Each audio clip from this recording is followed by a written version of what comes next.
করতেছেন তার প্রাপ্য এই বেতন, সেখান থেকে আপনি বেতন কাটতে পারেন না। আপনারা যখন সমস্যার সমাধান করেন নাই, তখন এই নারীরা রাস্তায় বসতে বাধ্য হয়েছে। 1000 বা 1100 নারীকে রাষ্ট্র যদি কর্মসংস্থানের ব্যবস্থা করতে না পারে, এই রাষ্ট্র আমাদের ফললঞ্চে বদলে ফেলতে হবে। অবিলম্বে তথ্য আবেদের 3টি দফা সম্পূর্ণরূপে মেনে নেওয়ার জন্য 48 ঘন্টায় আলটিমেটাম দিচ্ছি।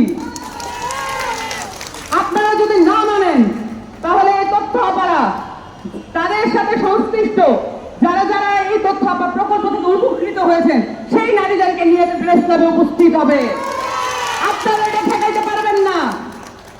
আবারও বলে দিচ্ছি, অবিলম্বে তাদেরকে নিয়ে দ্বিদলীয় বৈঠক অনুষ্ঠিত করেন এবং তাদের সকল দাবি মেনে নিন।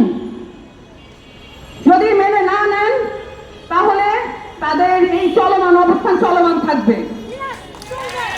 সকলকে ধন্যবাদ। ধন্যবাদ।